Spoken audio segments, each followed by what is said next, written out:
and thank you for joining me here on Sew Stitch Hex. I'm Miss Izzy, and today we're going to be talking about pendulums. So, what is a pendulum? Well, a pendulum, like this one, which is from an anime, it's from Tales of Escaflowne. This is Hitame's necklace pendulum she uses, because this is a witchcraft anime. If you haven't seen it, I'd recommend it. I actually named my car Escaflowne because I couldn't think of a name for it, and then after I watched the show I was like, Escaflowne. Minor spoiler if I tell you what the joke is with my car. Okay, if you don't want a spoiler, skip ahead like 5 seconds, maybe 6 seconds. The joke is my car is Escaflowne because she's my most valued machinery in my kingdom, and what's going to happen is after I pay her off, I'm just going to abandon her in the woods. That's the joke. As soon as I pay her off and like she's, that use is good, yeah, I'm going to leave her in the woods. That's Escaflowne. Alright, jump back in if you're okay with the spoiler being gone. But yeah, so this is a pendulum from an anime. This isn't the one I use, but this one's new. I got it from an Etsy seller. I will link them below in the description. So a pendulum can look like this. This necklace. It can also look like my actual pendulum, which I keep in a little purple bag ever since she had her accident. She had a minor incident. She is ruby zoisite with a crystal ball on the end. I find her absolutely lovely. I saw her, yes, she's lighter than normal ruby zoisite because she was hanging in the window of a shop, and her color was what caught my attention because I thought she was absolutely glorious. She's so dear. I adore her. So for me, I would use her. That's how we had the first accident. Had her for 2 years and then she has an accident. Now I can't hold on to her. Whew. Anyway, you would take a pendulum, which is one of these. You could also use a ring if you don't have a pendulum. You could take a ring or like this charm here. We could have a necklace.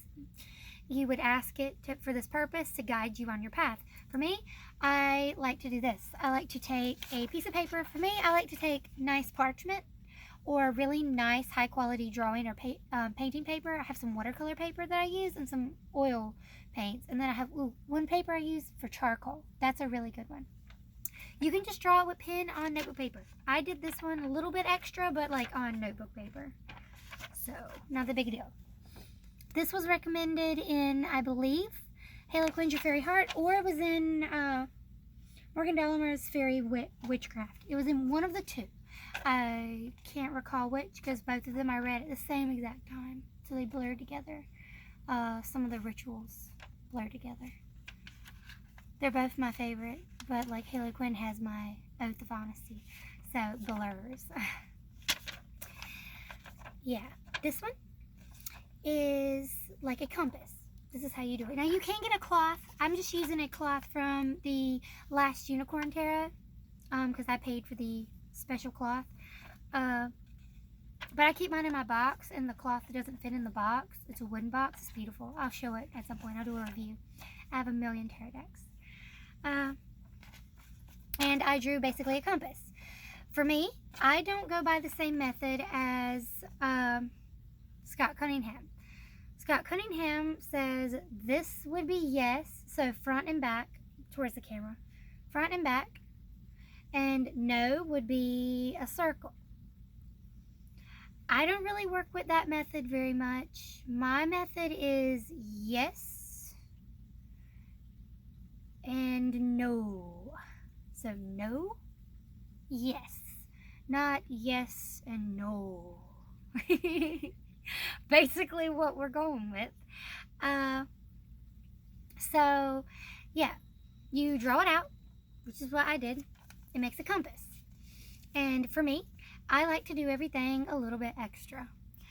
So for me, yes, I would normally use green for love, but because this is like personal love, it's what your heart tells you, and because I couldn't think of any other reason to use pink, but I wanted the pink feather and I didn't want to get all the feathers, I only got the pink feather, even though it's beat up because I wave it around like a wand. It's very pretty, very bright. I got it, and dove's blood.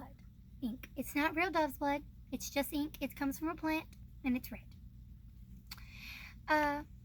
You would use it, dip in with your quill. It's just a feather.